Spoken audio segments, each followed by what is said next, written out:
Nifty और bank Nifty तो इस वीक अपने सपोर्ट्स को होल्ड करने में कामयाब रहे हैं, जैसा आपको चार्ट्स पे नज़र भी आ रहा है। लेकिन मार्केट के जो ओवरऑल बिहेवियर है वो बहुत ही ख़राब रहा है और अब हमें लगता नहीं है कि बहुत जल्दी कुछ अच्छा होने वाला है। तो अब हमें यहाँ से क्या लग रहा है और इस ख़राब मार्केट को कैसे यहाँ से डील करना है, इम्पॉर्टेंट वीडियो है, ध्यान से इसको देखिएगा। और आगे बढ़ने से पहले अपनी जो तबीयत है उसका भी अपडेट दे देता हूँ। ये मार्केट की तरह मेरे तबीयत का भी थोड़ा लंबा चल सकता है, 1 to 2 मंथ्स कम से कम लग सकते हैं मुझे भी। तो कह सकता हूँ कि बर्दाश्त करिए और थोड़ा सा जो स्लो मैं बोलता हूँ, अगर ये आपको लगे स्पीड कम है तो सेटिंग में जाके कैसे आपको वीडियो की स्पीड बढ़ानी है वो आपको पता है। सेक्शंस अलग अलग आपको पता ही हैं कौन से हैं, वो उसके थ्रू आप देख सकते हो। तो चलिए अब शुरू करते हैं इस वीडियो सीरीज़ को और बिना देरी किए समझ लेते हैं क्या यहाँ से अब हमें देखना है और डील करना है। ठीक है,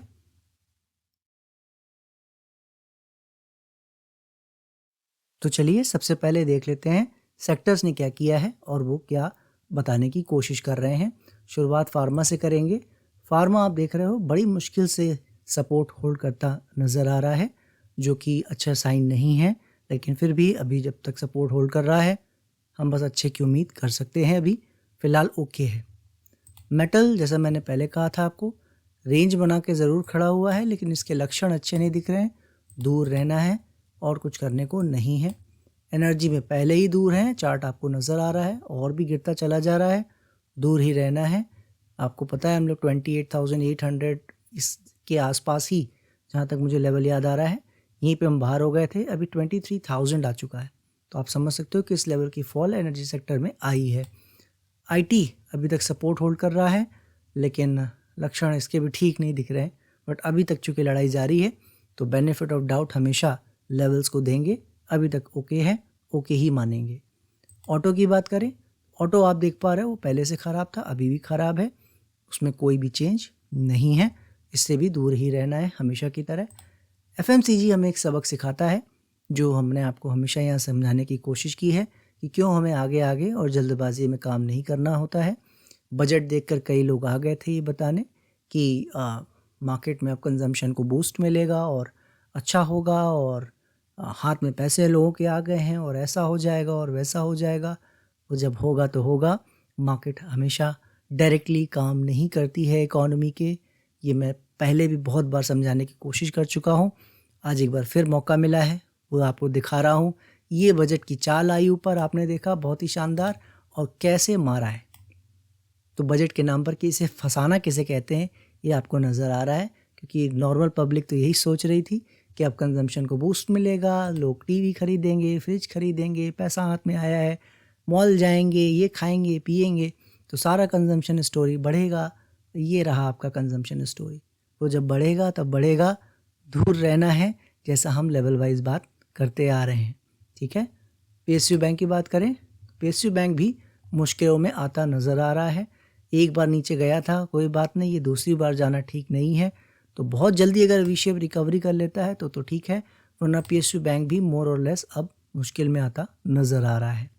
रियल्टी ने और बढ़िया तरीके से कंफर्मेशन की है, जैसा आपने देखा है, लेवल तो पहले ही ब्रेक कर दिया था, हमने बात की थी, चाल अच्छी आ रही, लेकिन हमने कहा था अभी इसका कोई फ़ायदा नहीं है, दूर रहेंगे। और आप देखो अब उसने पूरी तरह से कंफर्म कर दिया है। कोई भी डाउट मन में हो तो वो अब नहीं होना चाहिए। रियल्टी भी लंबा समय के लिए थोड़ा चला गया है करेक्शन में। तो सेक्टर वाइज आपने देखा है कहीं किसी तरह का कोई सपोर्ट मार्केट से नहीं मिल रहा है। प्रॉब्लम्स और सेक्टर्स में भी बढ़ती जा रही हैं, फैलती जा रही हैं, और इसका बस एक ही इलाज होता है, इनको अब प्रूव करना पड़ेगा सबको, जब भी ये अच्छा करना चाह रहे हैं। तो जब तक ये अच्छा अब ना करें, तो कहते हैं ना, ट्रस्ट एक बार टूट जाए, इसी तरह लेवल एक बार टूट जाए, तो बस इनको अब प्रूव करना पड़ेगा, बहुत अच्छे से प्रूव करना पड़ेगा कि ये आगे अच्छा करना चाह रहे हैं। तब तक ये आपको मोर और लेस सारे सेक्टर दिख रहे हैं, दूर रहना है, एक्सेप्ट फार्मा एंड आईटी, वो थोड़ा अभी भी प्रयास कर रहे हैं। उनका प्रयास कहाँ तक सफल रहता है वो देखना होगा। अभी तक वो लड़ाई में है, बाकी सब हार ऑलरेडी मान चुके हैं। ठीक है, आ जाते हैं अब अपने ग्लोबल मार्केट्स के चार्ट पर। इसको डेली चार्ट करके आ जाते हैं। DJI हमारा डाउ जोन्स इंडस्ट्रियल एवरेज बिल्कुल हाई पे परफेक्टली काम कर रहा है। बहुत सारे लोग आपको बता रहे थे मार्केट में खराबी आएगी, यूएस में खराबी आएगी। जब आएगी हम हमेशा मानने को यहाँ रेडी रहते हैं, आपको पता है हमें कोई ऐसा ईगो का प्रॉब्लम नहीं है। लेकिन जिस दिन वो दिखेगा हम बिल्कुल सर झुका के उसको मान लेंगे, अभी सब कुछ ओके है। नैस्डैक आप देखो, उसमें जगह भी थी तो भी गिरने को राज़ी नहीं है, अभी तक तो ऐसी मजबूती दिखा रहा है, ऊपर हाई पे खड़ा है। तो क्या मैं बोलूँ, राइट। तो चलिए और देख लेते हैं क्या है। रसल भी ठीक ठाक काम कर रहा है, कोई ख़ास अभी प्रॉब्लम नहीं है। कैक तो बहुत ही अच्छा किया है, बहुत समय के बाद अच्छा किया है। मैंने आपसे कहा था अभी जल्दबाजी में कुछ नहीं सोचना है, लेकिन इस वीक की चाल ने ये कन्फर्म किया है कि बहुत अच्छा करने के मूड में है। और जो इसमें कम से कम जो ये लोज लगे हैं ये कहीं ना कहीं अब सेट होते नज़र आ रहे हैं। इसके ब्रेक करने के चांसेस अब बहुत कम हो गए हैं।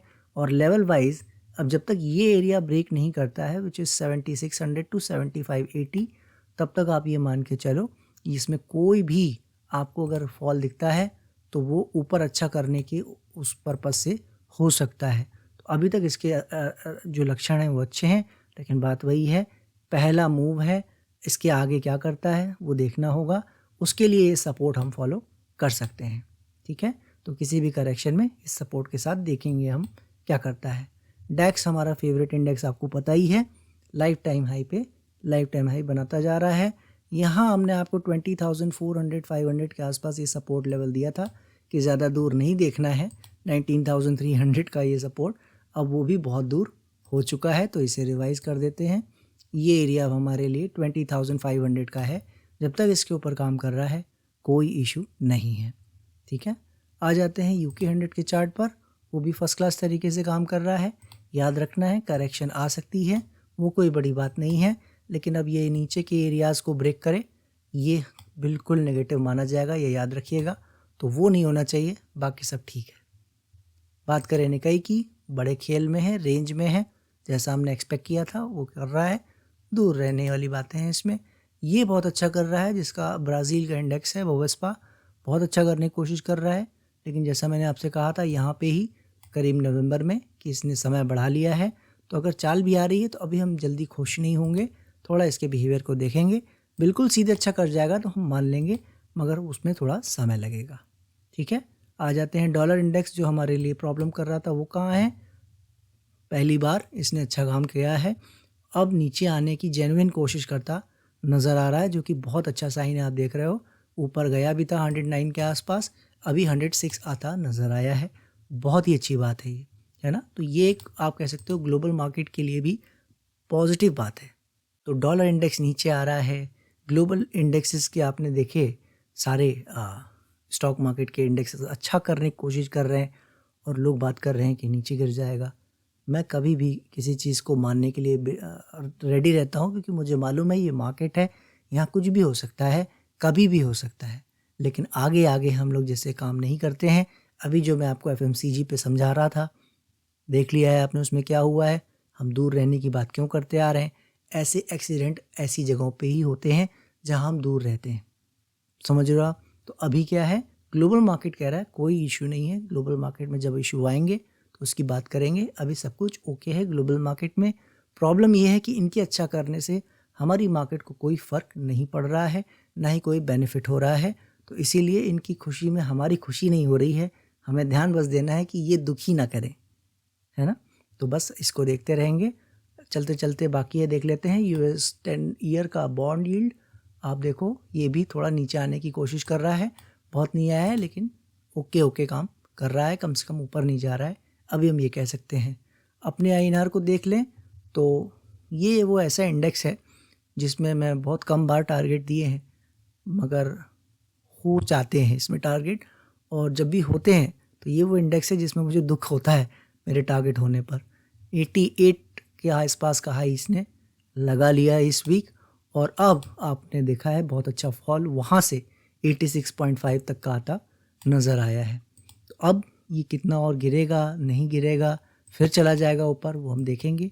लेकिन जो मेरे टारगेट्स एरिया थे वो पूरे हो गए हैं, मगर याद रखिएगा टारगेट पूरा होने का मतलब ज़रूरी नहीं है कि ये गिर ही जाए, है ना। उम्मीद हम अच्छे कर रहे हैं कि गिर जाए तो अच्छा ही है। मैं तो पहले से कह रहा था भाई मत करो मेरे टारगेट, नीचे गिर जाओ, मार्केट को थोड़ा हेल्प करो।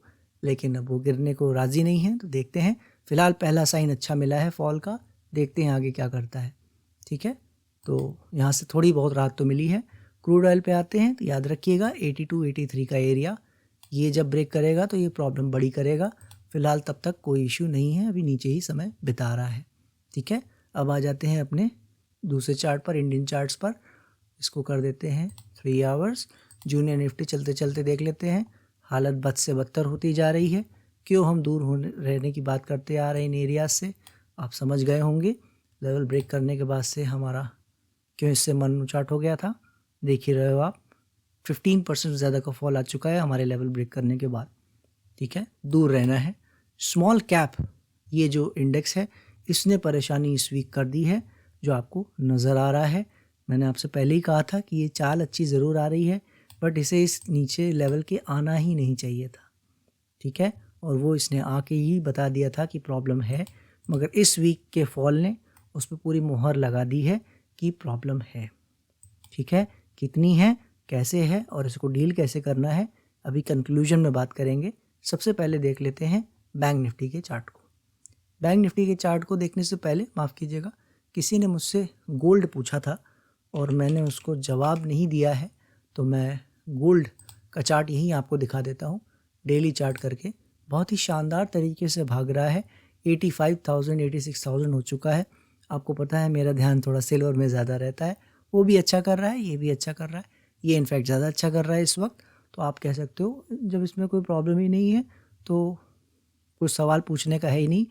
कोई अगर इमीडिएट सपोर्ट फॉलो करना चाहता है तो ये जो एरिया दिख रहा है करीब करीब, ये क्या एरिया है, 76,500 से 76,000 का जोन, ये एरिया जब तक ब्रेक नहीं करता है, याद रखिए ये गोल्ड अच्छा करता रह सकता है।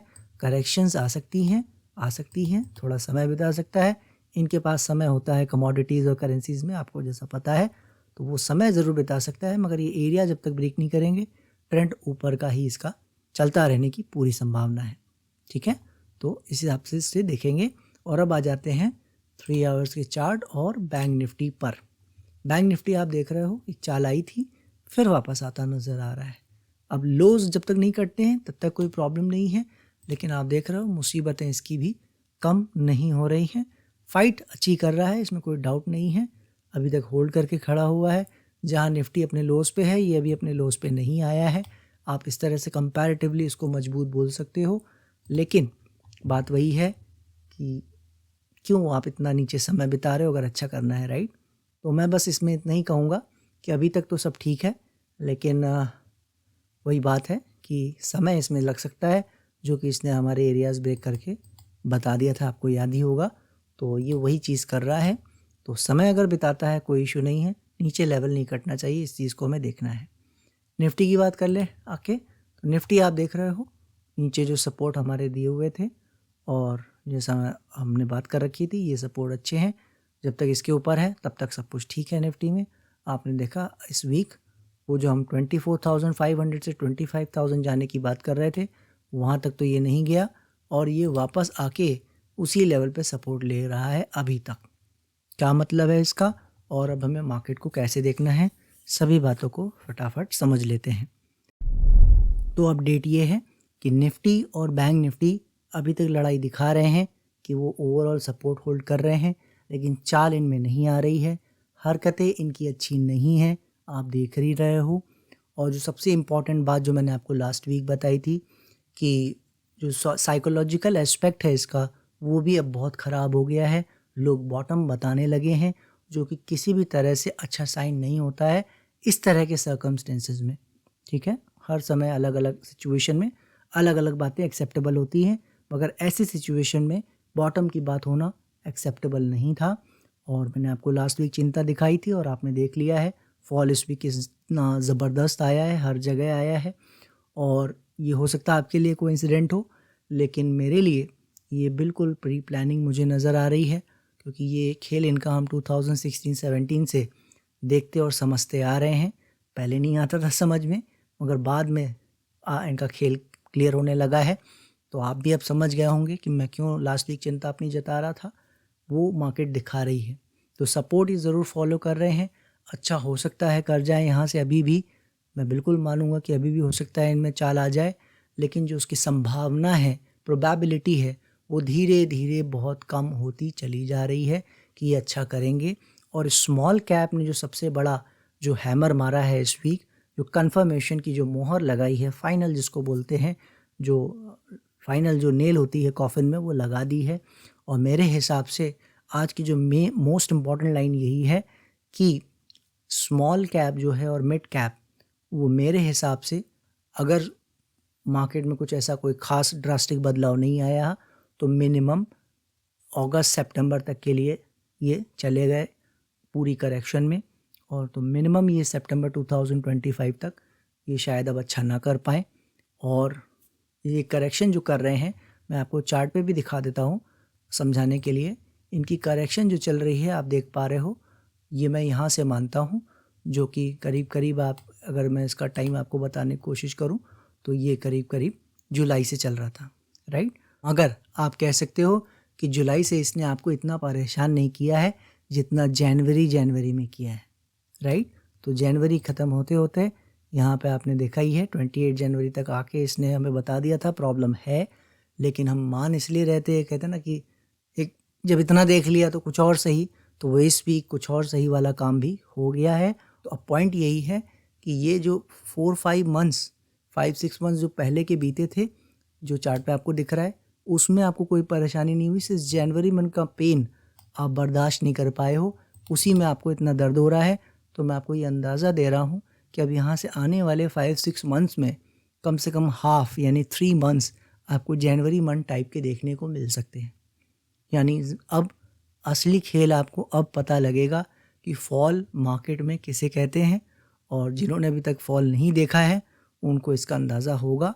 मैं बिल्कुल गलत हो सकता हूँ, हो सकता है मार्केट कल को अच्छा कर जाएगी, हम उसको मान लेंगे मार्केट सर झुका के कि भाई इन्होंने प्लान कोई चेंज कर दिया, लेकिन जिस तरह का इसका बिहेवियर है, ये इंडेक्स कितना गिरेगा मुझे नहीं पता, लेकिन अब स्टॉक्स की पिटाई जो अभी तक आपको 30-40% स्टॉक गिर के दिख रहे हैं, आपको लग रहा है बहुत गिर गया और अब मैं कहाँ ले लूँ कहाँ ना ले लूँ, या आप इतनी फॉल से ही डर रहे हैं, तो अब आपको पता लगेगा कि फॉल किसे कहते हैं, ठीक है। तो मैं आपको डराना नहीं चाह रहा हूँ, लेकिन जो सच्चाई है, जो मुझे दिख रहा है, वो यही है। अब आपके मन में एक सवाल आ रहा होगा कि निफ्टी बैंक निफ्टी अच्छा करने की कोशिश कर रहे हैं और मैं कह रहा हूँ भी हूँ कि शायद अच्छा वो कर भी जाएं, और स्मॉल कैप मिड कैप की ये हालत रहे, क्या ये पॉसिबल है? मैं आपसे ये कह सकता हूँ कि ब्रॉडर पर्सपेक्टिव में ऐसा रेयरली देखने को मिलता है, मगर ऐसा पॉसिबल है कि सिर्फ लार्ज कैप में कुछ स्टॉक अच्छा कर जाएं जिसके कारण इंडेक्स अच्छा करते रहें। लेकिन जो ब्रॉडर चाल है, अब मुझे लगता है कि उसमें हम वो ओवरऑल व्यू एक तेज़ी का जो हम सोच रहे थे कि अगर ये करेक्शन ही है फिर हमें वो देखने को मिलेगी और बड़ी चाल मिलेगी जैसा मैंने आपको बताया था, उसकी संभावना प्रोबेबिलिटी अब बहुत कम हो रही है, ठीक है। फिर भी जैसा मैंने आपसे बताया है कि प्राइस हमेशा बड़ा होता है और हमेशा हम उसी को ही फॉलो करते हैं। जब तक ये यहाँ अच्छा कर रहा था तब तक मैंने आपसे कहा था सब कुछ ओके है। जैसे इसने ये लेवल ब्रेक किया था, सारे क्वेश्चन आपको पता है, हम तब से बात करते आ रहे हैं, सारे वीडियो मेरे पड़े हैं, आप जाके चेक कर सकते हो। ये टाइम है 10 जनवरी 2025। इसके बाद से मेरे जितने वीडियो आए हैं आप सब सुन सकते हो। किसी में मैं बहुत ज़्यादा एंथुसियास्टिक अपसाइड के लिए नहीं रहा हूँगा। उसकी वजह यही है कि स्मॉल कैप एक इम्पॉर्टेंट इंडेक्स हमारे लिए इस बार के लिए रहा है, ठीक है। तो अब कुल मिला के आप समझ गए होंगे क्या खेल है, कि अब एट बेस्ट लार्ज कैप यहाँ से अच्छा कर सकते हैं, जो मैं आपको बताने की कोशिश कर रहा हूँ, और एट वर्स्ट अब निफ्टी और बैंक निफ्टी भी अपने लेवल ब्रेक करके नीचे की ओर जा सकते हैं। कोई आपको बताएगा सपोर्ट 22,200 का, हो सकता है 22,200 जाके भी ऊपर आ सकता है। एक अच्छी चाल 10% का आप ये मान के चलो 5-10% के बाउंस कभी भी कहीं से भी ट्रिगर हो सकता है, ठीक है। चाहे वो स्मॉल कैप हो, चाहे वो बैंक निफ्टी हो, चाहे वो निफ्टी हो, तो वो एक चाल तो बन सकती है, लेकिन अब नीचे गिरने के चांसेस बहुत बढ़ते चले जा रहे हैं। चूँकि निफ्टी बैंक निफ्टी ने लेवल ब्रेक नहीं किया है, तो मैं आपको पता है कभी आगे आगे बात नहीं कर सकता, लेकिन जो साइकोलॉजी कह रही है, जो बिहेवियर कह रहा है, हर एक चीज़ गलत तरफ इशारा कर रही है। इसलिए मुझे एक्सेप्ट करने में कोई बुराई या गलत नज़र नहीं आ रहा है। तो अब बस यही कह सकते हैं कि एट बेस्ट, जैसा मैंने कहा, लार्ज कैप हो सकता है अच्छा कर जाए तो आपको वो एक चाल अच्छी बिल्कुल मिल सकती है, इंडेक्सेस में आपको ऊपर की चाल मिल जाए और अच्छा दिखे आपको। बट ओवरऑल ब्रॉडर सिनेरियो जो है वो अब 90% से ज़्यादा चांस हो गया है कि अब वो बड़ी चाल शायद ऊपर की ओर हर तरफ जो चौतरफा तेज़ी से बोलते हैं वो ना आ सके।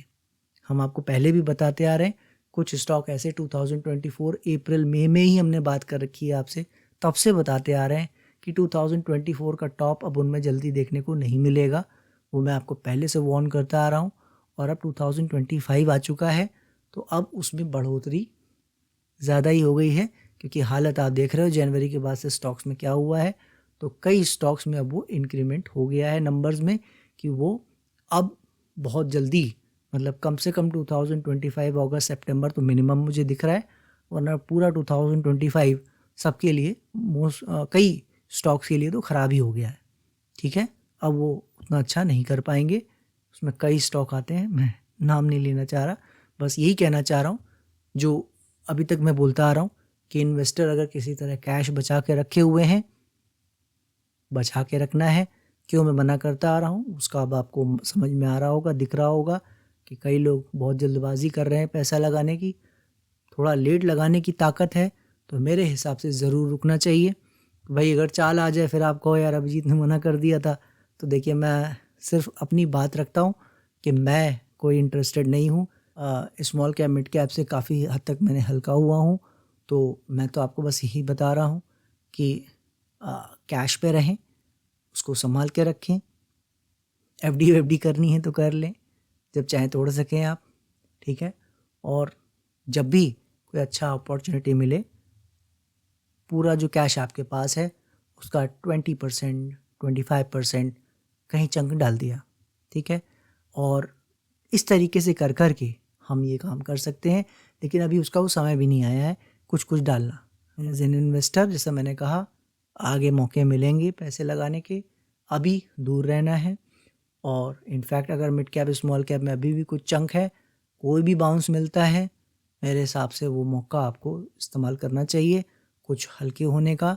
जैसा मैं यहाँ समझाता आ रहा हूँ कि लार्ज कैप में शिफ्ट हो, मिड कैप स्मॉल कैप में हल्के हों, 2024 मार्च अप्रैल से समझाता आ रहा हूँ।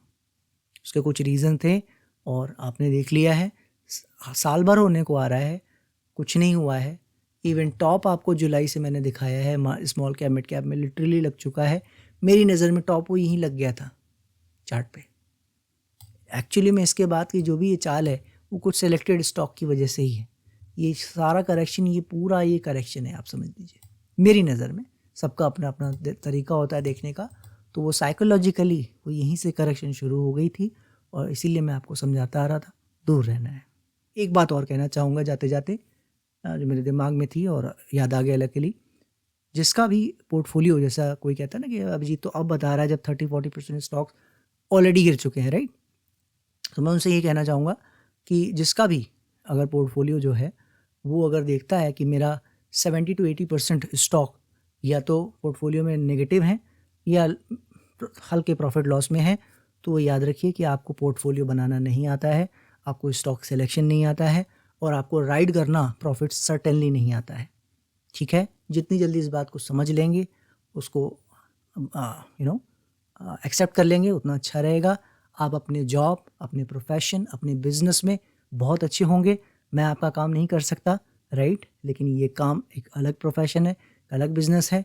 कई लोग को मैं जानता हूँ 15 20 ईयर्स से इस मार्केट में हैं, बट स्टिल पैसा नहीं कमा पाते हैं। आज भी वो निफ्टी को और परफॉर्म नहीं कर पा रहे हैं। उसका रीज़न सिर्फ एक है कि उन्होंने कभी एक्चुअल लर्निंग पे ध्यान नहीं दिया है। ये इधर उधर का न्यूज़ का और गूगल के न्यूज़ पे और ये सब पे ही ध्यान रहा है। ठीक है, तो आई होप आप समझ रहे होंगे। ये काम आपका नहीं है, समझ लीजिए, क्योंकि 2023 की और 24 की अगर तेज़ी आपने नहीं देखी है और अगर आप सिर्फ लॉस ही लॉस देख रहे हैं, कि तभी आपका 78% या 70 या 80% स्टॉक्स जो भी आपके पोर्टफोलियो में हैं वो लॉस में या नो प्रॉफिट नो लॉस के आसपास होंगे। ठीक है, तो अगर इस तरह का कुछ भी सिनेरियो है, समझ लीजिए आप वो आपके लिए नहीं बना है। आपको या तो म्यूचुअल फंड का रास्ता लेना चाहिए या तो किसी अच्छे इन्वेस्टमेंट एडवाइज़र की सलाह लेनी चाहिए। क्योंकि इंडिविजुअल इन्वेस्टर एडवाइज़र जो होते हैं मेरे जैसे, हालांकि मैं रजिस्टर्ड नहीं हूँ, मैं पहले ही बता देता हूँ, तो हमारे ऐसे लोग तो बहुत महंगे होते हैं, उनको अफोर्ड करना और उस तरह की कैपिटल होना सबके लिए पॉसिबल नहीं होता है, मैं समझता हूँ। तो या और भी रीज़न हो सकते हैं कि भरोसा है नहीं है, है ना। इंडिविजुअल है, इनका क्या ट्रैक रिकॉर्ड है, कोई पब्लिकली अवेलेबल नहीं होता है, तो मैं समझता हूँ। तो आपका अगर जैसे किसी म्यूचुअल फंड के साथ जुड़ते हैं तो वो और अच्छा हो सकता है। कम से कम आपका उसमें एक चीज़ होती है कि 50-60 स्टॉक लेके बैठते हैं वो, ठीक है। और इसलिए नहीं कि वो 50-60 स्टॉक कोई बहुत अच्छी ग्रोथ करेंगे, वो 50-60 स्टॉक्स वो होते हैं जिनके अर्निंग्स अच्छे होंगे, जो आपको कंपनी वाइज अच्छे होंगे, स्टॉक वाइज परफॉर्मेंस हो या ना हो। उसका सबसे बड़ा एग्जांपल है financials, banks, Asian paint, HDFC bank जैसे स्टॉक आप देख लो, वेटेज वाइज सारे म्यूचुअल फंड में सबसे ज़्यादा यही भरे हुए थे और इन्होंने ही परफॉर्मेंस नहीं दी है। तो इनको परफॉर्मेंस से लेना देना नहीं होता। इनके रेगुलेशन ऐसे होते हैं कि ये ज़्यादा ऐसे स्टॉक में काम नहीं कर सकते जो बहुत लॉसेस में होते हैं। मेरे जैसे लोग ऐसे स्टॉक में ज़्यादा काम करते हैं जो ज़्यादातर लॉसेस में रहती हैं कंपनीज। वो मैं आपको पहले भी समझा चुका हूँ। मार्केट ऐसे काम नहीं करती कि जो चीज़ अच्छी हो तो वो आपके लिए नीचे मिल जाए, ठीक है। तो कहने का मतलब बस यही है कि जो चीज़ आपका हाथ में नहीं आ रहा है, आपसे नहीं हो पा रहा है, उसको एक्सेप्ट कीजिए और किसी को उसको मैनेज करने दीजिए, कोई इंडिविजुअल पर्सन, या अगर आपको भरोसा नहीं किसी पे और कोई भी रीज़न है तो आप म्यूचुअल फंड में जा सकते हैं। ऐसे कामों के लिए म्यूचुअल फंड कम से कम ठीक है, क्योंकि उसमें दो बातें होती हैं, 50-60 स्टॉक्स होते हैं, बहुत हाई ग्रोथ आपको नहीं मिलेगी, बहुत बड़े रिटर्न आपको कभी नहीं मिलेंगे, इसकी गारंटी होती है। मगर इसकी भी गारंटी होती है कि आपका कभी पैसा माइनस नहीं होगा, ज़ीरो नहीं होगा, लॉस नहीं होगा, वो कहीं ना कहीं आपको ओवर पीरियड ऑफ टाइम वो बढ़ता रहेगा। तो इसीलिए थोड़ा अपने आप को संभाल के बचा के रखिए, पोर्टफोलियो ना देखें, ये भी एक तरीका है कि आप उसको किनारे रख दें, मेरे वीडियो ना देखें, चलेगा। सिर्फ और सिर्फ ध्यान ये रखें कि पैसा लगाने की कम कोशिश करें, निकालने की कोशिश ज़्यादा करें और आराम से बैठें। थोड़ा महंगा लेने की ताकत मगर हो तभी, वरना फिर जो जैसा है वैसा छोड़ दें। अगर आपके स्टॉक सिलेक्शन अच्छा है तो आगे पीछे फिर आपको रेट मिलेगा। याद रखिए, फॉल प्रॉब्लम नहीं करता है। अभी यहाँ से सब बढ़ जाए, अगले 2 मंथ में सब अच्छा हो जाएगा ना, प्रॉब्लम वो नहीं है। प्रॉब्लम ये है कि अभी गिरने के बाद यहाँ से कम गिरे या ज़्यादा स्टॉक, मगर वो समय बहुत परेशान करने वाले हैं ना। ये तो मैंने आपको मिनिमम बताया होगा सितंबर, 6 मंथ्स, उससे कितना ज़्यादा समय लगेगा कुछ अंदाज़ा है? किसी स्टॉक में सालों नहीं चलेगा, समझ रहे हो आप। तो बहुत प्रॉब्लम्स होती हैं, इसीलिए समझा रहा हूँ। अपने हिसाब से थोड़ा इसे देखने की कोशिश करें और दूसरों को इस काम को देखने दें, खुद इससे थोड़ा दूर रखने की अपने आप को कोशिश करें। आशा करता हूँ मैं अपनी बात आपके सामने रख पाया होऊंगा और थोड़ा ज़्यादा समय लग गया होगा, और पूरा समय अपना आप देने के लिए इस वीडियो को का बहुत बहुत शुक्रिया। और ये मैं आपको हर वीक नहीं बताऊंगा, आपको परेशान नहीं करूंगा, इसलिए आज बता जा रहा हूँ कि जैसे मार्केट में करेक्शन चल रही है, मेरी भी लाइफ में थोड़ी करेक्शन चल रही है, तो थोड़ी लंबी चल सकती है मेरी लाइफ की करेक्शन भी। तो इसीलिए आपको ये जो थोड़ा सा मेरा जो बात करने का तरीका है या जो कुछ भी है वो थोड़ा डाउन परफॉर्मेंस, जो अंडर परफॉर्मेंस जिसको बोलते हैं, वो मेरी भी रहेगी, तो थोड़ा बर्दाश्त कीजिएगा। और आपका बहुत बहुत शुक्रिया अपना समय देने के लिए, मुझे पूरा सपोर्ट देने के लिए। बहुत सारे मैसेजेस आप लोगों ने मुझे DM किए हैं टेलीग्राम पर, आपका बहुत बहुत धन्यवाद, बहुत बहुत शुक्रिया। मैं अपना ख्याल रखने की पूरी कोशिश कर रहा हूँ और मेरी पूरी कोशिश रहेगी कि वीडियो वीकली आपको हमेशा मिलता रहे और कैसे भी करके मैं आपको अपना व्यू देता रहूँ। दीजिए मुझे इजाज़त, नेक्स्ट वीक फिर मिलेंगे, तब तक के लिए जय हिंद, जय भारत।